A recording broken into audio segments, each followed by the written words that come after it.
Oi, gente, bom dia, boa tarde, boa noite, não sei que hora vocês vão escutar. Buenos días, buenas tardes, buenas noches también para otras personas de fuera de Brasil que van a asistir a Javi. Primeramente, me gustaría de agradecer, Javi, muchísimas gracias por aceptar nuestra invitación. Antes me gustaría de pedir alguna como perdón porque van a tener errores de mi parte, de parte de Germana, porque No, portuñol. no pasa nada para nosotros. Y creo que la intención, ¿no, hermana? Es Sí. ayudar, tener conversaciones y, claro, por supuesto, aprender. Entonces, Javi, muchísimas gracias por hoy. Muchas gracias, tanto Larisa como Germana, por la invitación. Para mí, de verdad, que es un verdadero placer poder estar aquí compartiendo con ustedes, que además, pues, soy seguidor de todo el trabajo que han hecho en investigación y de todo el trabajo también de divulgación para que la gente conozca un poco más, pues, el dolor y los problemas que ocurren en el hombro. Así que muchísimas gracias, de verdad, por la invitación. Que nada, nada. Y gracias por las palabras. Sí, yo gustaría de darle muchas gracias también. Larissa siempre ha hablado muy bien de ti y fue a través de ella que te conocí. So, muchas gracias por estar aquí con nosotros. Que sí, que conocí Javi en 2022 cuando fuiste hasta Málaga. Entonces fui hasta Málaga, en la Sí. universidad. Y ahora mismo, por ejemplo, me gustaría, Javi, de darte un momento para hablar un poco más de tu práctica, de tu vivencia en España. Está ahora, por ejemplo, en Canarias. Entonces, ¿qué pasó de estos años? Y también para las personas que van a conocer a ti ahora. Pues yo soy fisioterapeuta y bueno, llevo muchos años trabajando en clínica, fundamentalmente con pacientes de dolor musculoesquelético. También he estado durante 8 años trabajando en deporte de élite, en baloncesto. Y en los últimos años pues me he dedicado sobre todo también a la parte de investigación. Ahora estoy con mi tesis doctoral sobre dolor crónico de hombro. Y bueno, por eso también, pues en el último año o 2 años, pues también he estado haciendo diversas estancias de investigación en Suiza y en Países Bajos, y también estuve por Australia intentando pues aprender y conocer pues diferentes enfoques dentro del campo del dolor, de cómo pues poder llevarlo al campo del dolor de hombro, que desde que empecé a trabajar como fisioterapeuta hace ya muchos años, siempre me pareció un cuadro clínico muy un reto, ¿no? Como era muy difícil o complejo, vamos a hablar del término, y a mí siempre pues me han gustado los retos y empecé a trabajar cada vez más con personas que sufren dolor de hombro, con problemas de hombro, pues con deportistas también que tenían problemas en el hombro, y eso me llevó a cada vez querer aprender más e intentar entender un poco más qué estaba ocurriendo, por qué algunos pacientes mejoraban y por qué otros no mejoraban haciendo lo que en principio parece que era lo correcto, y eso pues me fue llevando un poco a hacerme preguntas, y por eso he llevado un poco pues la parte de la clínica a la investigación para intentar pues profundizar un poco en este problema que me encanta, o que creo que nos encanta a todos. Me encanta a todos nosotros, sí, sí, por supuesto. Y ahora, por ejemplo, ¿cómo planteas la evaluación de una persona que tiene dolor de hombro? Pues yo creo que el marco del razonamiento clínico en el dolor de hombro está bastante estudiado. Sabemos que probablemente el primer paso será descartar que el dolor del hombro provenga de la columna cervical. Yo creo que hoy en día el primer paso probablemente será confirmar que efectivamente es un problema específico en el hombro. Hay mucha investigación, ¿no?, que nos dice que la coexistencia entre problema cervical y problema de hombro es muy alta, pero es verdad que, por lo menos en mi experiencia clínica, muchos de los pacientes que vienen con dolor de hombro tienen más predominio de la columna cervical o un porcentaje alto. Entonces, lo primero que suelo hacer es descartar que sea un problema a nivel cervical, y luego, una vez entramos específicamente en el hombro, intentar entender cuál de las 4 grandes categorías diagnósticas puede ser el problema del paciente. Sabemos que nos podemos enfrentar a una inestabilidad de hombro, a un hombro rígido o hombro congelado, según como lo hablemos, a un problema relacionado con el manguito rotador, que efectivamente suele ser lo más habitual, y en algunos casos pues nos podemos encontrar algún problema relacionado con la articulación acromioclavicular, que algunas veces por traumatismo puede haber problemas. Esos serían como los 4 grandes diagnósticos o etiquetas diagnósticas que yo intento contemplar. Vale. Y una vez intento encontrar cuál de estas, analizo sobre todo la parte a nivel funcional y del movimiento que pueda estar provocando la alteración del paciente, para entender un poco pues esta parte, ¿no?, de alteración un poco cinemática que pueda existir. Y por otro lado, también es importante entender cuáles son los mecanismos de dolor, un poco cuáles todos los factores contribuyentes que están formando parte, ¿no?, del problema de dolor del paciente. Al final, es verdad que si muchos pacientes con dolor de hombro presentan alteración del rango de movimiento o pérdida de fuerza, o por la mayoría lo que vienen es porque les duele. Sí. Creo que ahí el dolor tiene un papel muy importante y que suele o deberíamos evaluarlo de una manera bastante más exhaustiva, ¿no?, más detallada, para comprender qué está ocurriendo, no solo a nivel de la patología estructural, sino también con el dolor que presenta el paciente.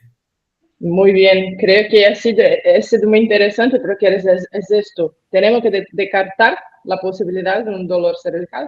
Después tenemos 3 grandes diagnósticos, y después, que hablo ahora con nosotras, la función, el rango del movimiento y también el dolor que pasa con la persona. Y más allá de parte, más pensando un poco más sobre dolor, ¿cómo hace esta evaluación? ¿Cómo piensas que a veces está del frente, delante de una persona que tiene un caso un poco más complejo? Bueno, yo creo que a todos los que trabajamos con pacientes de hombro, lo que vemos es que son pacientes que llevan mucho tiempo con dolor de hombro. Generalmente, sí, cuando vienen a pedir ayuda a un fisioterapeuta o al médico o a buscar solución, ya suelen llevar mucho tiempo. Y eso ya nos indica que probablemente hayan varios factores que estén formando parte. Entonces, entendiendo que a día de hoy pues sabemos que lo que se conoce como dolor crónico no es más que cualquier dolor de más de 3 meses de evolución, según pues las recomendaciones internacionales, pues evaluar desde un prisma biopsicosocial pues ese problema principal que es el dolor, ¿no? Y luego, una vez entendemos que el dolor pues es un dolor que lleva mucho tiempo, ver pues las características del propio dolor. Lo que a día de hoy pues se habla, ¿no?, de fenotipo de dolor, para intentar identificar si es más un dolor de tipo nociceptivo, que suele ser lo más habitual, un dolor pues más relacionado con el comportamiento mecánico, con el movimiento, que suele tener un patrón claramente relacionado con la carga o con la actividad. Pero también existen algunos pacientes que puedan presentar dolor neuropático, es decir, que pueda haber habido algún tipo de alteración en el sistema somatosensorial que genere este fenotipo de dolor, que al final se caracteriza pues por la presencia pues de aloinia, de hiperalgesia, de parestesia, de un comportamiento más irritativo. Por ejemplo, muchas veces sabemos que los pacientes con dolor de hombro tienen dolor nocturno, es decir, sí, suelen tener muchas alteraciones del sueño. Y el dolor nocturno puede ser tanto de tipo inflamatorio como de tipo neuropático. Por eso muchas veces hay que identificar exactamente si, vale, te duele el hombro de noche, vale, perfecto. Si mantienes la posición, aparece el dolor, si cambias de posición el dolor desaparece, o como nos cuentan muchos pacientes de, vale, me aparece el dolor aproximadamente a las 2, 3 de la mañana y yo me cambio de posición, pero el dolor no desaparece hasta un tiempo después. Pues esto normalmente son características más neuropáticas. Entonces, identificar pues, si es un problema más relacionado con el sistema somatosensorial, pues también nos va a ir guiando el tipo de abordaje luego a seguir. Y luego el tercer tipo, que es un poco se llega por descarte de los otros dos, sería el dolor nociplástico, que es el que durante mucho tiempo se ha conocido como dolor complejo o dolor central, ¿no?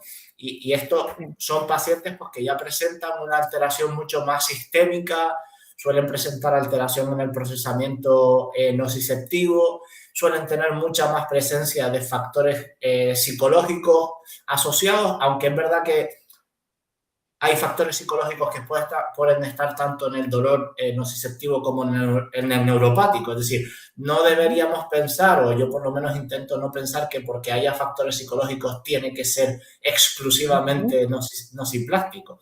Al final el miedo al movimiento es bastante frecuente en un paciente con dolor nociceptivo, porque lleva mucho tiempo conviviendo con ello. Perfecto. Estoy intentando me acordar cómo se dice gaveta. Cajón. Cajón, que creo que tenemos que tener una preocupación, porque a veces nosotros intentamos poner al paciente en un cajón y a veces podemos tener cosas juntas y necesitamos, precisamos ter atención, un hogar, una manera muy precisa y atenta para entender estas cosas. Perfecto. Hoy los tratamientos para el dolor en todo cuerpo tiene efectos modestos. Hoy sabemos que más de 50% de los pacientes con el dolor en los hombros continúa con dolor a los más de 6 meses. Entonces, ¿cómo tú planeas cómo tú identificas esos pacientes? ¿Qué está pensando en relación a esto?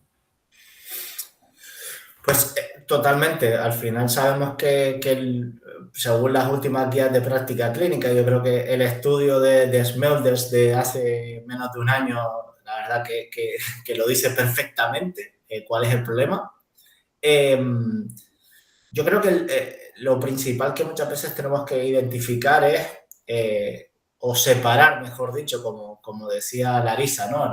Las diferentes cajas de cuál es la alteración en la estructura que pueda existir, o sea, si hay un daño en el tejido, qué tipo de daño, lo que son la parte más patobiológica del problema.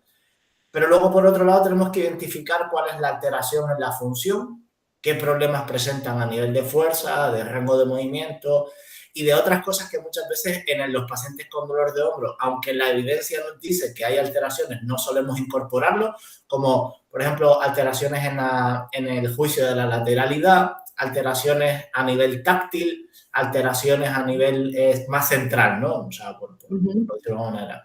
Entonces, identificar qué problemas puede haber a nivel funcional y, por último, identificar las características específicas del dolor.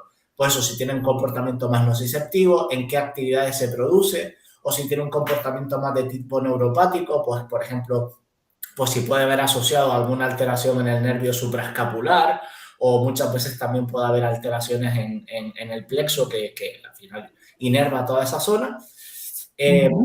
Y pues entender un poco eso, o sea, qué factores están asociados al dolor. Y entendiendo esos 3 cajones, ver cuál es la interrelación. Yo creo que uno de los grandes problemas que hemos tenido en el manejo del dolor de hombro a día de hoy es que ha estado muy anclado en un modelo muy estructuralista, muy basado en la alteración del tejido, y hemos dado por hecho que si hay una alteración en el tendón del supraespinoso o un conflicto subacromial, es lo que va a explicar la alteración del dolor y la alteración funcional y el dolor. Y la realidad es que no siempre ocurre así. De hecho, pocas veces, por lo menos en mi experiencia, no siempre, o sea, muy pocas veces se correlaciona tan claramente esto. Entonces, si abordamos solo la estructura, es normal que obtengamos resultados no del todo óptimos en el tratamiento. Tú, Javier, ¿tú crees que la hipótesis a los resultados clínicos pueden mejorar? Sometimes I need to speak in English. My mind is crazy. No pasa nada. Puedes hablar en portugués o en inglés, no tengo problema. Si los tratamientos se dirigen a los mecanismos, ¿tú crees?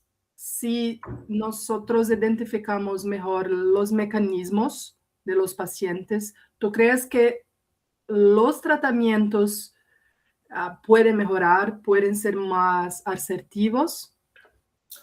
Sí, yo sí creo que si identificamos mejor los mecanismos y cuáles son las diferentes dimensiones que están afectadas en la persona, vamos a dar un tratamiento más individualizado, más centrado en la persona y por lo tanto tengamos mejores resultados. Yo creo que lo que hablábamos, ¿no? El manejo del dolor del hombro hasta hace muy poco seguía centrado en la estructura, no en la persona. Sí. Entonces, identificar esos mecanismos de dolor, cuáles son esas alteraciones funcionales, nos va a permitir ser más precisos a la hora de seleccionar las herramientas terapéuticas que tenemos. Creo que el ejemplo sencillo muchas veces es el ejercicio, ¿no? Creo que todo el mundo sabemos que el ejercicio es primera línea de intervención en paciente con dolor de hombro. Sin embargo, no todos los ejercicios son iguales, ni todos los ejercicios van igual en todos los pacientes. Sí. Perfecto. Una cosa interesante también que nosotros podemos decir es que, por ejemplo, a veces tenemos una persona con tendinopatía de supraespinal. Hace mucha gente con tendinopatía y a veces no tiene dolor. Lo mismo ocurre cuando vamos a pensar en rotura del manguito rotador. Entonces, nosotros después de la intervención no vamos a pedir para el paciente, oja, mija, mira, va a hacer una resonancia otra vez más para intentar mover, se cambió algo. Pero ¿por qué no? Porque la idea es el dolor, la idea es la función, el rango de movimiento, lo que pasa en general en cambio de trabajo de esta persona. Entonces, esta manera diferente, creo, de pensar que es lo mejor para el paciente, no para una imagen. Entonces, increíble. Sí. Tu conocimiento acerca de fenotipaje en sus previos publications. Yes. So, yo me gustaría de preguntarte en relación específicamente a esa publicación, porque partimos del principio de que todos dolores parten, no remember this word, Which one? Tema parten cambian, envolven el sistema nociceptivo, más, pero que cambiaría el mecanismo. Recientemente publicaron en Brazilian Journal of Physiotherapy una publicación relacionada al dolor neuropática, pero en la clínica es muy difícil identificar muchos pacientes con dolores nociplásticas. Yo me gustaría de saber tu opinión en relación a este específico point, yes. Pues sí, muy bien, Germana. Gracias. Bueno, a ver, la identificación de fenotipos de dolor está bastante descrita, solo que no se ha utilizado tanto en el hombro, ¿no? A lo mejor sí se ha incorporado más en dolor lumbar y efectivamente recientemente pues sí se publicó este artículo en Brazilian Journal of Physical Therapy que sí te propone la identificación de fenotipos en dolor de hombro. Para mí hay tres aspectos muy claros para poder identificar el tipo de fenotipo presente en el paciente, ¿no? El fenotipo de dolor en este caso. Por un lado es la entrevista clínica, la anamnesis, si el dolor se correlaciona con pues una actividad, si hay una coherencia mecánica o mejor dicho, una coherencia entre la actividad que tiene la persona y la aparición del dolor, ¿vale? Por ejemplo, vemos que muchos pacientes con dolor de hombro pues presentan dolor a la flexión de hombro o en actividades por encima de la altura de la cabeza, overhead activities. Sí. Pero si no hacen ese tipo de actividades, su dolor de hombro no aparece. Esto es coherente. Si aumentan carga, el dolor aumenta. Si controlan carga, el dolor disminuye. Entonces, esto normalmente siempre es o suele ser señal de que puede ser más de tipo nociceptivo. Por el contrario, cuando hay unas características neuropáticas, los que podemos ver son los pacientes que hacen actividades con algo de dolor, pero tiempo después, unas horas después o incluso al final de ese día, su dolor aumenta mucho. Clásico relato de un paciente. Yo, más o menos durante el día, voy bien, pero a partir de las 7, 8 de la tarde, cuando ya se empieza a acercar la noche, mi dolor aumenta mucho. Y además, la medicación analgésica no suele aliviar el dolor. Como empiezan a aparecer lo que se conoce como un comportamiento disestésico. Incluso una aparición del dolor que empieza a extenderse más. El dolor de tipo nociceptivo suele ser mucho más localizado en la zona. El dolor de tipo neuropático suele abarcar un área más extensa. Entonces, eso sería como otra de las pistas que nos puede dar la entrevista clínica. El dolor de tipo nociplástico normalmente se caracteriza por dos cosas fundamentales. La primera es que su comportamiento no es coherente mecánicamente. El paciente que te dice, me duele cuando hago esto, y cuando hago lo otro, y cuando hago esto, y si estoy quieto también me duele. ¿No? Que tenemos algunos pacientes que nos cuesta esto, y tú dices, no puede ser que le duela a todos los movimientos. Y... No, puedes. Y la otra pista que suele contar, o que nos puede ayudar es son pacientes que aunque nos refieran dolor en el hombro, si le preguntas, suelen tener varios focos de dolor. O sea, bueno, sí, me duele el hombro, pero también me duele el cuello, pero además me duelen las lumbares, además me han dicho que tengo artritis, además me han dicho que... Y es como, tiene muchas zonas de dolor, que esto pues se conoce como un dolor más generalizado. O sea, eso normalmente suelen ser pistas bastante interesantes. Perfecto. Y incluso en relación a la parte nociplástica, por ejemplo, vamos a pensar que yo soy una paciente de ti. Yo soy una paciente. Entonces, cuando va a intentar profundizar esta relación nociplástica con mi dolor, ¿qué tipo? Porque, por ejemplo, hoy tenemos mucha manera de evaluar banderas amarelas.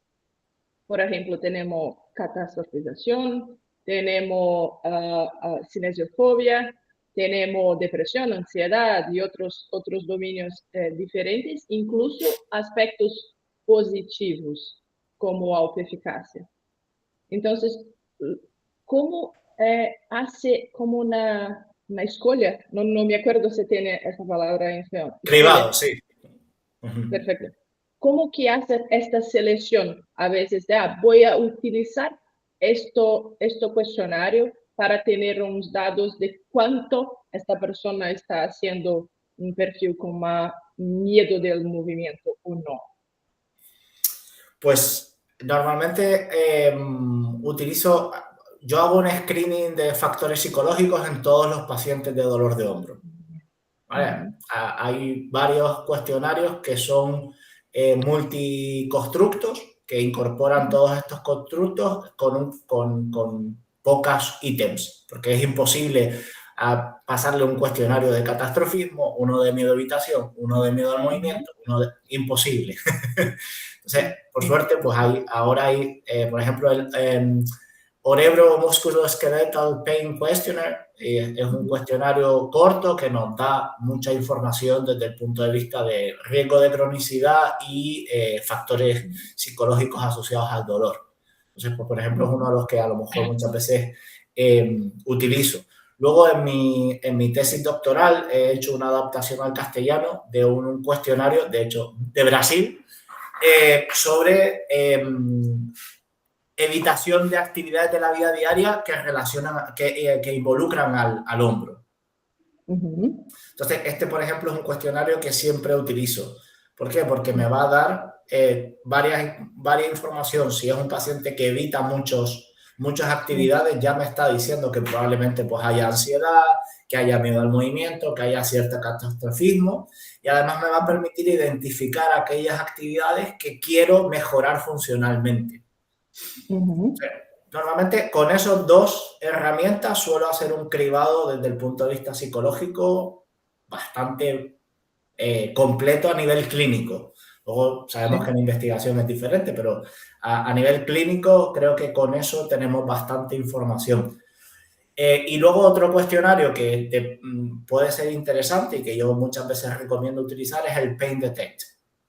Pain Detect es un cuestionario que está centrado en dolor, que es para identificación de dolor neuropático, pero hay un estudio, de hecho, que Felipe Reis es uno de los autores, que se ha visto que ese cuestionario nos puede ayudar también a identificar fenotipos de dolor dependiendo de la puntuación.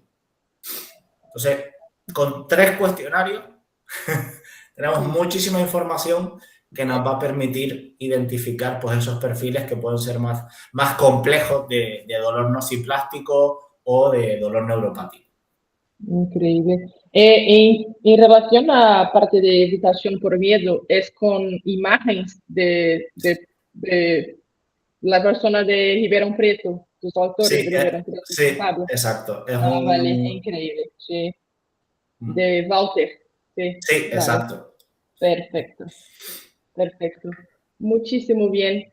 Y después creo que una vez nosotros conversamos un poco más cuando estuve en Málaga acerca de realidad virtual.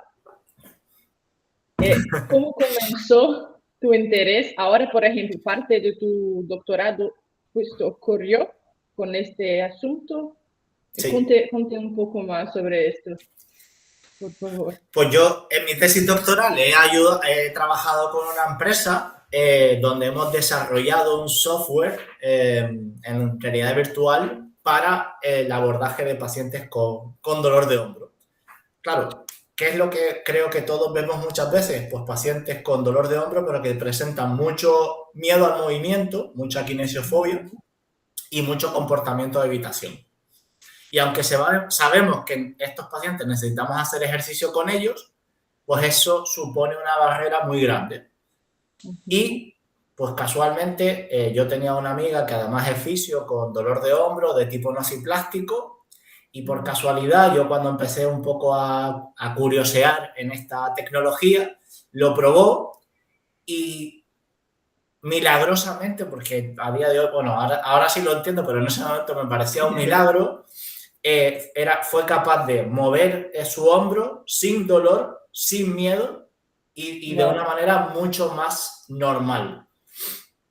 Y claro, y en este momento fue como, aquí esto puede ser una herramienta para ayudar a estos pacientes que no sabemos muy bien cómo manejarlos, ¿no?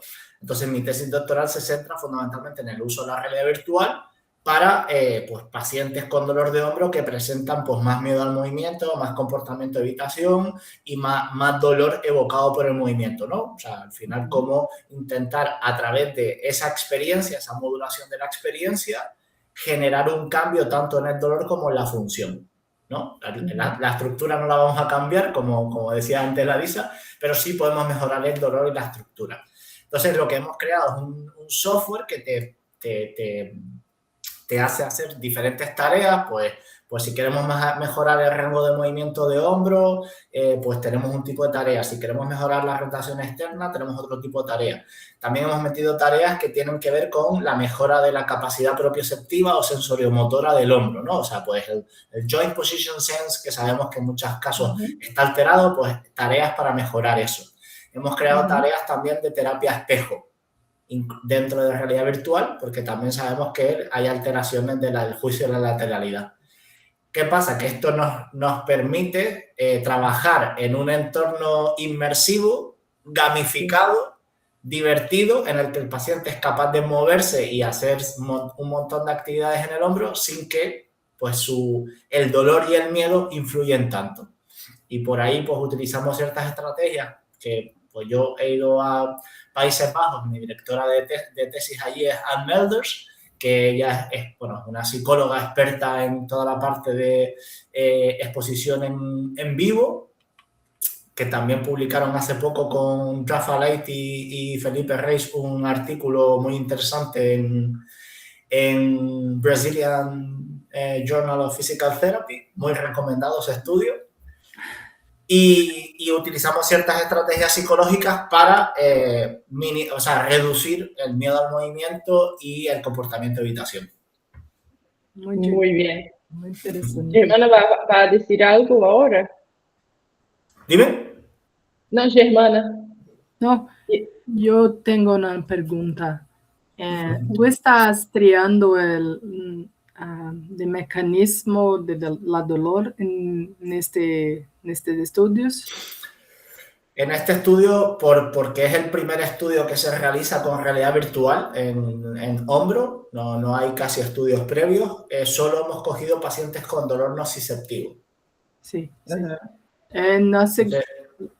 La segunda cuestión es en relación a el mecanismo de realidad virtual.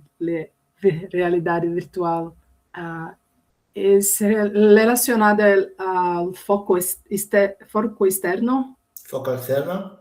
Cuando, por ejemplo, tú haces una actividad y tú no estás pensando en el hombro. ¿Sí?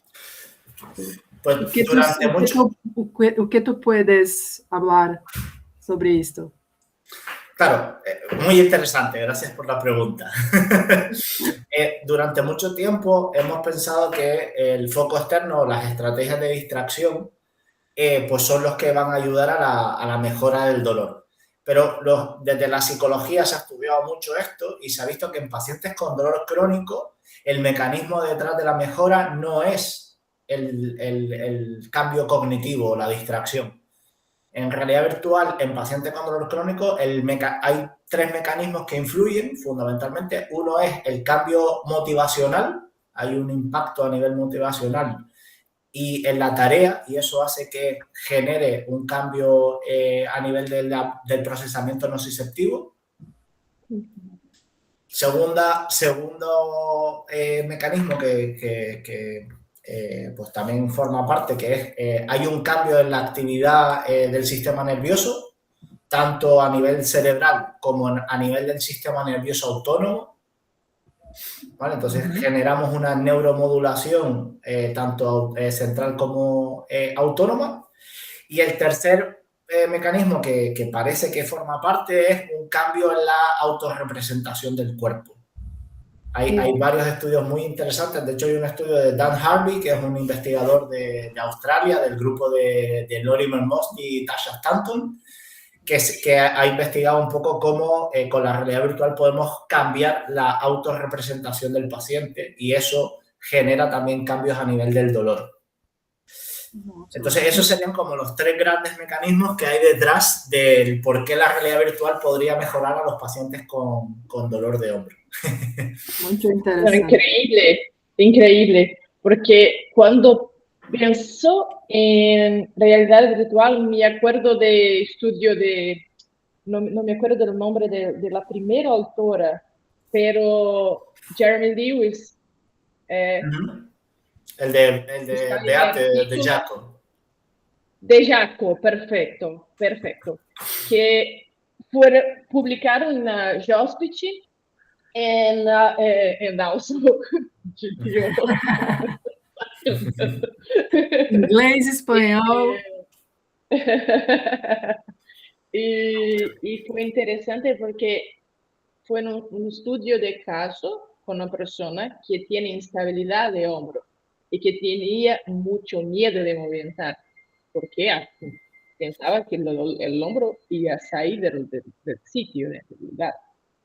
Y con la realidad olvidaba de este miedo. Entonces creo que también, no sé si es tu interés futuro en pensar un poco en esta población con dolor nociplástica también. No solo incluso instabilidad, pero con dolor nociplástica como una tentativa, una intención de cambiar estos factores como cinesiofobia. Sí, sí. O sea, de hecho, son ese perfil del paciente los que yo me gustaría poder ayudar con la realidad virtual. Aprovechando que está aquí Pablo. Nuestro amigo Pablito. Por favor. Pablito, ayuda con lo español. Aprovechando que está por aquí, por ejemplo, los pacientes con hombro congelado o con frozen shoulder, me parece que también es otro perfil muy interesante que podríamos ayudar con la realidad virtual, sobre todo en estas primeras fases que se caracterizan más por dolor. Ya sabemos que cuando existe ya el freezing, que si hay cambios más estructurales, podría haber problemas, pero en las primeras fases que se caracterizan mucho más por dolor y por este miedo y la irritabilidad, creo no, esto es experiencia clínica, a nivel clínico es espectacular los resultados que tiene. O sea, yo ahora mismo tengo varios pacientes con hombro congelado en tratamiento y estamos hablando de que su evolución en cuestión de un mes pasan de no poder hacer una flexión de más de 90, ahora mismo están en 170 aproximadamente. Sí hay cambios a nivel capsular, pero todo lo que es el muscle guard que suele ocurrir, ¿no? La guardia muscular, la defensa, ese miedo y esa irritabilidad del dolor que muchas veces ocurre con los pacientes con hombro congelado, ¿no? Que nos pasa a todos, que intentas hacer tratamiento manual, terapia manual y ejercicio y parece que va bien, pero al día siguiente el paciente está peor. Pues con la realidad virtual lo que estamos viendo un poco, lo que yo estoy trabajando es que precisamente nos permite trabajar esas cosas sin que al día siguiente haya un empeoramiento del dolor del paciente. Entonces creo que estos perfiles, eso, dolor nociplástico, casos de hombro congelado, inestabilidades de hombro con mucho miedo al movimiento y pacientes que tengan mucho comportamiento de evitación, pues esta herramienta podría ser pues muy interesante. Perfecto. Y una curiosidad, Javi, ¿qué ves lo paciente? Creo que en De Jaco, el artículo de Jaco tenía un juego que creo que es como de hacer cosas, no me acuerdo más.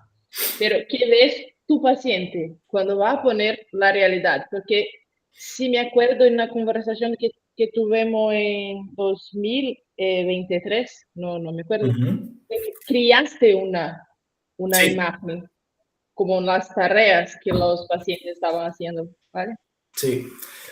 Bueno, yo, como les contaba, he estado trabajando con una empresa diseñando estas tareas y, por ejemplo, les pongo algunos ejemplos de tareas que hicimos. Una de las tareas es, pues, el paciente tiene 2 pistolas y tiene que estar disparando a diferentes drones que van apareciendo en el entorno. Entonces, claro, además lo que hicimos es trabajar ambos lados, no solo el lado con dolor, para que hubiese un poco ese trabajo también a nivel de espejo y a nivel de cognitivo, que el paciente no tuviese que estar pensando en estoy moviendo el brazo derecho, que es el que me duele, sino tengo que estar disparando a los drones. Eso sería una tarea, ¿no? Otra tarea, por ejemplo, que creamos es pues, que aparecen diferentes elementos y los tienes que parar, como si fueses un portero de fútbol, pues lo mismo. Otra de las tareas que creamos es, pues, tienes una red y tienes que ir como cogiendo mariposas. Y de esta manera, pues, vamos trabajando, pues, para mejorar la rotación. Entonces, pues, dependiendo un poco del objetivo que buscáramos, pues, fuimos creando diferentes tareas.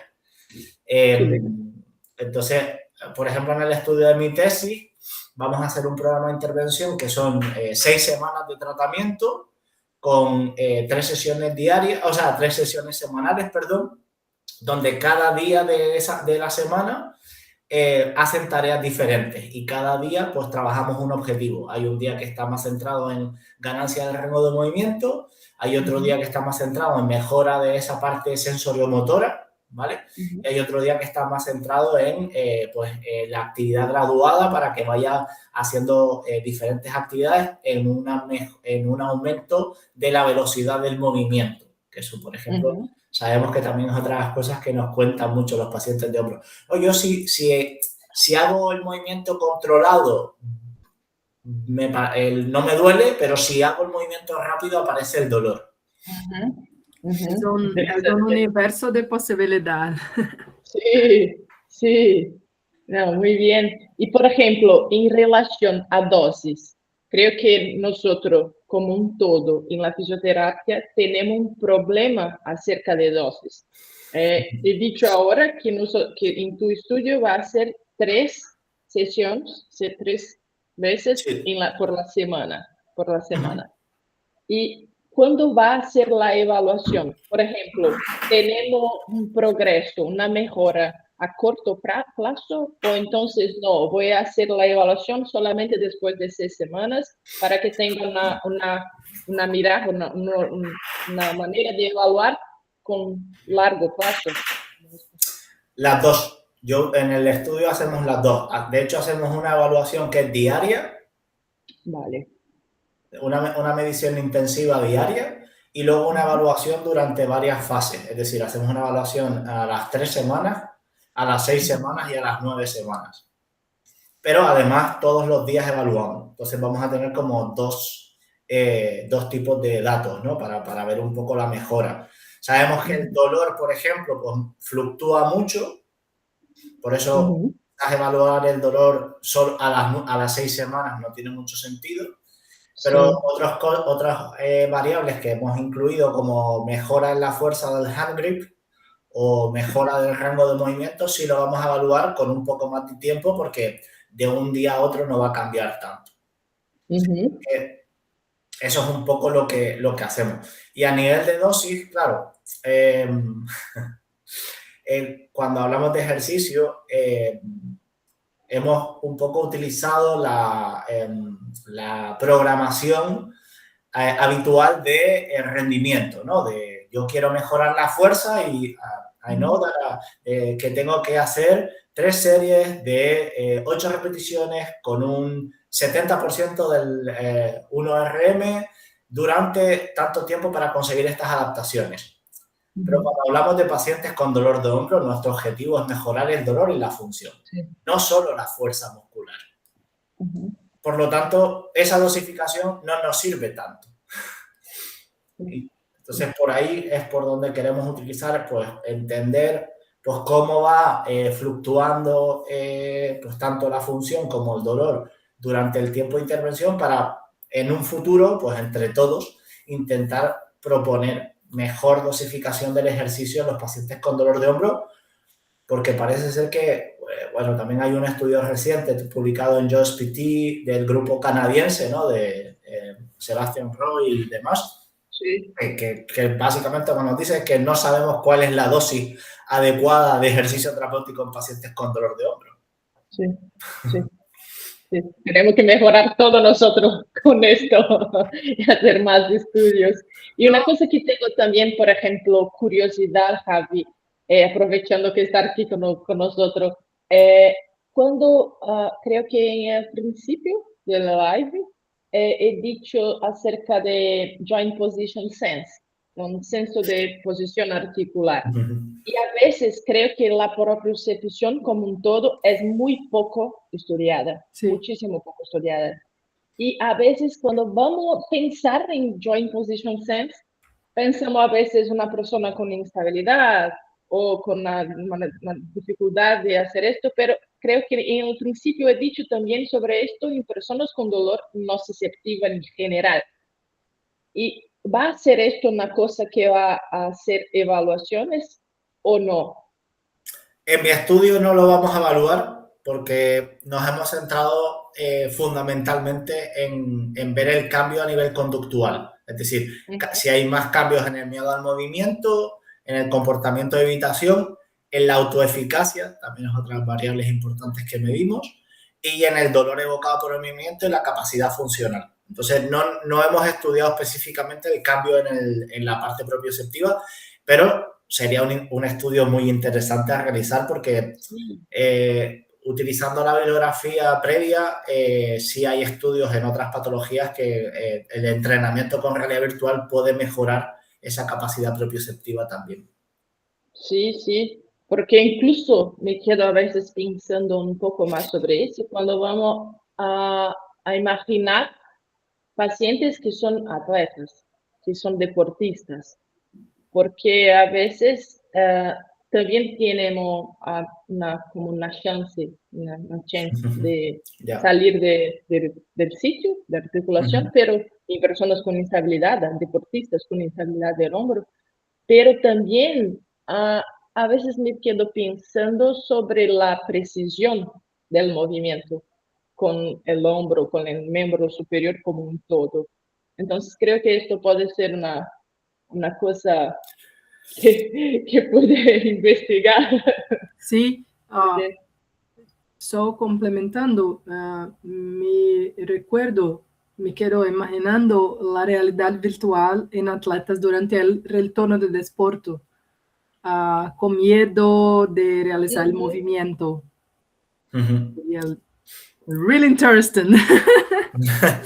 De hecho, incluso en personas que tienen problemas del manguito rotador, hay muchos estudios. De hecho, el laboratorio de ustedes ha hecho muchos estudios súper interesantes que sabemos que en muchas ocasiones lo que ocurre cuando hay dolor referido al manguito rotador es que no hay una buena activación del manguito rotador, ¿vale? Para generar esa estabilidad dentro del movimiento de todo el complejo articular del hombro. Y eso al final no deja de ser una alteración sensoriomotora o propioceptiva, es decir, mi manguito rotador no es capaz de estabilizar adecuadamente el úmero, y cuando hay movimientos por encima de la altura de la cabeza empieza a haber un conflicto y por eso los tendones empiezan a sufrir.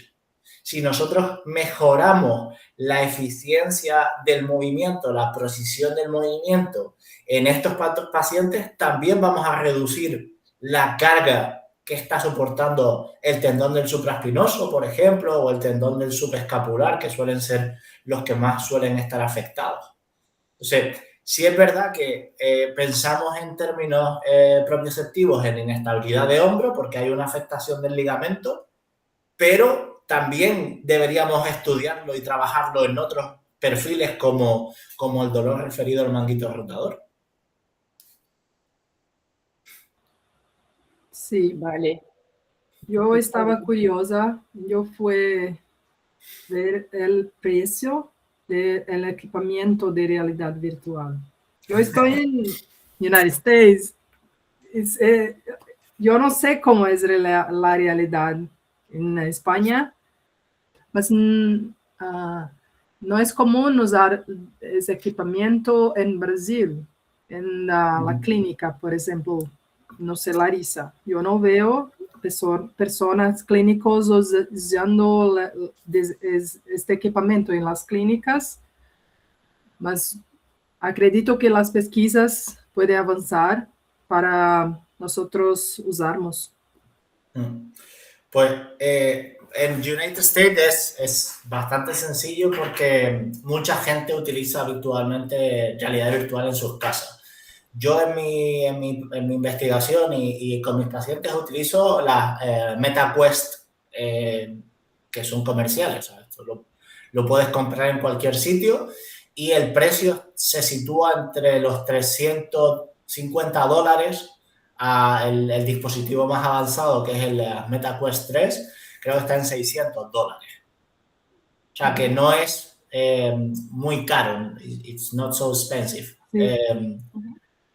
Y luego simplemente aprender a utilizar la herramienta. O sea, la inversión no es muy alta, simplemente pues y poco a poco empezar a aprender a utilizarla como cualquier pues herramienta nueva que incorporamos, ¿no? Pero no es muy caro. De hecho, lo que suelo recomendar es el dispositivo Meta 3S, que calidad-precio es la mejor opción y está en $400. Sí. Creo que a veces, por ejemplo, tenemos en Brasil una barrera financiera como en larga escala, como mucha clínica. Pero creo que si nosotros, ¿no? Por ejemplo, con tu trabajo, empezamos a aumentar, no me acuerdo cómo decir, aumentar el volumen científico acerca de realidad, creo que va a ser como una herramienta de fuerza que yo tenemos, una herramienta de rango de movimiento que no tenemos. Creo que cada vez más incrementando, aumentando el volumen de evidencia científica, creo que va a ser, sí, una herramienta que nosotros podemos incrementar en práctica clínica para cambiar un poco los resultados con los pacientes de manera general. Creo que el tiempo va a decirnos lo que va a ocurrir. Sí, de hecho, un poco en los últimos años yo me he dedicado no solo a la parte de desarrollo, sino también a la parte de investigación, precisamente para eso, para intentar aportar evidencia científica, un poco cuáles son las bases a nivel mecanístico y ahora pues empezar también a ayudar con estudios más de ámbito clínico. Tenemos ahora en revisión un paper que hemos realizado en Whiplash Syndrome, en dolor de latigazo cervical, donde hemos visto que la realidad virtual no solo mejoraba dolor y rango de movimiento, sino, por ejemplo, la fuerza isométrica del cuello. Y hicimos 2 grupos y uno de los resultados que hemos visto es que el grupo que se le implementaba con realidad virtual reducía el tiempo de rehabilitación y el número de el número de días en baja laboral. Cosa que es bastante interesante. Entonces, bueno, poco a poco queremos ir sacando estudios para eso, para que haya más evidencia científica y que, pues que la inversión que hay que hacer en la tecnología esté justificada y pueda ayudar también a esos perfiles de pacientes que quizás a día de hoy pues no estamos dándole o no estamos teniendo los resultados más óptimos posibles. Y su mente, por ejemplo, su deseo es como una intervención solamente clínica o entonces la persona se puede implementar la intervención en domicilio. Como, yo tengo, entonces voy a hacer mi sesión también, incluso en casa. A mí personalmente me parece que lo ideal sería casi que intervención en domicilio. Uno de los problemas, por ejemplo, que nos encontramos aquí en España, supongo que en Brasil ocurre lo mismo, es que queremos que los pacientes hagan ejercicio en casa, lo que le pautamos, y no los hacen. Entonces, si le podemos mandar los ejercicios en casa mediante la herramienta, que además suele ser poco tiempo de intervención, normalmente las sesiones duran entre 15 y 20 minutos, de una manera gamificada, que además podemos pues mejorar esa adherencia, pues vamos a obtener mayor mejoría. Y a lo mejor pues las sesiones clínicas las podemos utilizar para otro tipo de herramientas donde ese contacto 1 a 1 es más necesario, ¿no? Perfecto. Vamos ver qué va a acontecer, qué va a ocurrir con el tiempo. ¿Cuánto tiempo tienes para tener los resultados? ¿Cuánto tiempo ainda? Pues yo espero, a ver, espero que para final de año tengamos los resultados del estudio de mi tesis. Yo creo. Yo tengo una curiosidad. ¿Existe la posibilidad de termos el SHAM de realidad virtual? Sí. ¿Sí? En el estudio de dolor cervical hemos utilizado un SHAM, que además se ha utilizado en otros estudios previamente, y lo que utilizamos es con el mismo dispositivo, en lugar de poner pues la tarea que le hemos planteado, ¿no? Se le suele poner un vídeo de naturaleza o un vídeo simplemente donde el paciente está viendo. No está generando la actividad. Y eso se ha visto, se ha utilizado, por ejemplo, cuando hablamos de métodos de observación de acciones, es un tipo de sham que se utiliza muy habitualmente. Sí. Muy legal.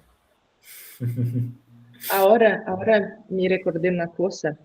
Una vez me acuerdo de una empresa farmacéutica que estaba intentando vender su medicamento, no sé cómo decir, mas con el Meta, Oculus Meta XPTO, no me acuerdo del nombre, pero el vídeo que aparecía era como la acción de medicamento en el cuerpo. Wow.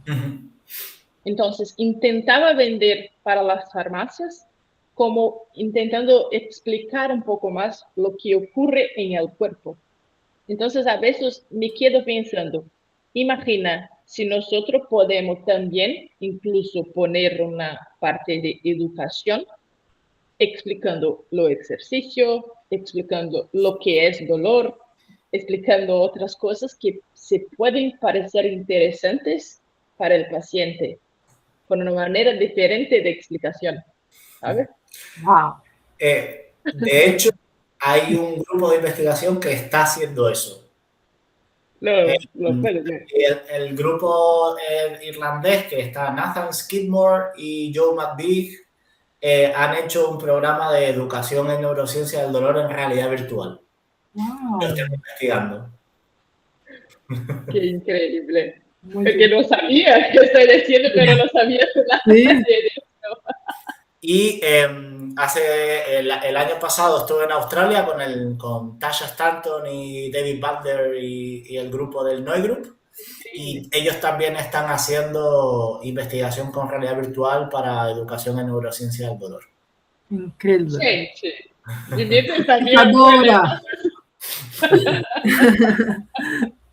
Qué increíble. Creo que van a ser cosas nuevas para nosotros generar en nuestra práctica Javier, clínica. nosotros podemos programar la realidad virtual para ella hacer o que nosotros estamos queriendo o depende de programación, depende, por ejemplo, si yo estoy con un atleta, el atleta tiene miedo de hacer este movimiento. Lanzamiento. Yo puedo programar junto con ingeniero, no sé, en este caso, para hacer el movimiento. Sí, o sea, normalmente, de hecho, es una de las cosas de futuro que creo que tiene mucho potencial, que es que si nosotros los clínicos trabajáramos con los equipos de programación, se puede diseñar cualquier cosa que quieras. O sea, whatever you want. Confesso que eu tenho muita curiosidade em realidade virtual, porque eu vejo que está muito próxima de medo de movimiento, de levitación. Sí, de hecho, aprovechando que está también Tito aquí, Es un compañero de España que es experto en dolor de hombro, es uno de los referentes nacionales y hace un Qué año, bueno, yo increíble. creo que menos de un año, tuvo un paciente que era lanzador, en este caso de jabalina, y estuvo utilizando la realidad virtual para entrenar precisamente ese movimiento. Y hay Wow. una aplicación que es un juego que es para lanzar como si fuese fútbol americano. Sí. Entonces, tú puedes lanzar una pelota de fútbol americano en realidad virtual y es el mismo gesto. O sea, que realmente ya existen, a día de hoy existen alguna tarea que podríamos utilizar para entrenar ese miedo al movimiento en lanzamiento. Wow, incrível. Incredible.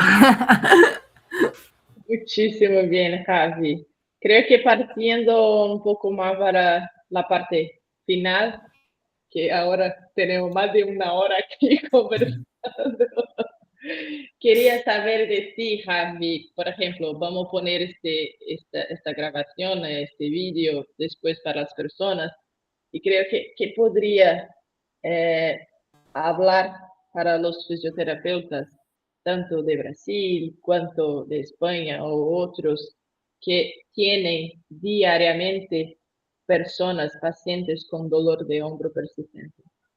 ¿Qué mensaje daría para estas personas? Pues para todos los compañeros de España y de Brasil, el consejo que les daría es que escuchen al paciente. Normalmente casi siempre el paciente nos da las respuestas, solo tenemos que escucharlos. Nos han enseñado, por lo menos durante mucho tiempo, ¿no? Nos han enseñado a, cuando un paciente tiene dolor de hombro, intentar buscar la causa del dolor, ¿no? O sea, vamos a encontrar cuál es la lesión que está provocando el dolor. Y hoy mismo veía un vídeo de Ben Cormack, que para mí es un grandísimo referente, y decía, el dolor y el tratamiento está en la persona, no en la lesión. O sea, el mejor consejo que les podría dar es, escucha a la persona, trata a la persona y probablemente de esa manera vayas a obtener mejores resultados. Muchísimo bien, muchísimo bien. Pablo de palmas, no sé cómo decir esto. Gente, ¿tienen alguna pregunta a las personas que están aquí? Que se pueden poner en el chat o entonces abrir el micrófono, no sé cómo decir, micrófono, Sí, sí, mi micrófono está micrófono, bien. micrófono. Estoy bien de cambio. Pero si no, entonces no pasa nada. Después podemos poner preguntas y pasar para Javi sin problema ninguno. Javi, en general, muchísimas gracias de verdad por compartir su experiencia, su perspectiva, su práctica clínica. Deseo muchísima suerte y ánimo en su trabajo ahora en Canarias. Nos quedamos aquí, Germana y yo, en caso de hacer un trabajo junto, algún artículo. Y claro, muchísima suerte. Creo que nosotros intentamos siempre mejorar, tener más conocimiento, tener más dudas, ¿no? Y cuestiones clínicas para que nosotros podamos hacer trabajos y poder ayudar a las personas que están en la clínica trabajando, recibiendo pacientes con dolor, incluso dolor de hombro. Entonces, muchísimas gracias por tu tiempo, por tu conocimiento y por compartir tanta experiencia con nosotras. Sí, yo me gustaría también de agradecerte por tu disponibilidad. Yo aprendí mucho contigo y yo fiqué encantada con tu trabajo en realidad virtual. Muchas gracias. Quién sabe en el futuro nosotros podemos hacer algo juntos en la pesquisa, en la investigación. Gracias. Muito obrigado por la invitación y para mí de verdad ha sido un placer compartir este rato y la conversación y poder, pues eso, agradecer que todos tenemos interés en ayudar a las personas que sufren dolor de hombro y con la investigación que hacéis, que me parece maravillosa, y todo el trabajo que hacéis también a nivel clínico, ayudáis a muchas personas y eso también es un poco lo que yo quiero, así que ojalá sí que pronto podamos hacer pesquisas juntos y también vernos en persona, a lo mejor en algún congreso o en algún evento, así que de verdad muchas gracias por la invitación, yo estoy encantado. Qué bien. Muchas gracias. Gracias, gente. Gracias, Germana, também. Gracias, Larissa. A gente vai deixar gravado. Espero que vocês gostem. Beijo a todos. Até a próxima. Ravi, obrigado de novo. Graças outra vez mais. Tchau, tchau.